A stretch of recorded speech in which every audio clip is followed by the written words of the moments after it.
E aí, Yasmin, teu sanduíche tá bom? Boa noite, pessoal. Vamos jantar aqui com a gente? A Yasmin tá comendo um hambúrguer. Mostra aí teu hambúrguer. Um hambúrguer. O Gleice tá comendo um x-tudo. Tá aqui ele comendo um x-tudão dele. O meu também é um x-tudo. Acabou de chegar, não foi, Gleice? E aí, tá bom teu hambúrguer? E o teu, Gleice, tá bom? Boa noite, pessoal. Mastiga, engole, depois fala. E depois vai arrumar tua bagunça ali que tu fez, viu? Um monte de brinquedo espalhado ali que tu deixou. Tá bom?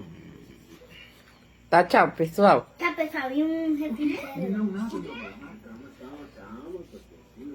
Felizmente eu tenho aqui o remédio que vai deixá-lo como novo. É um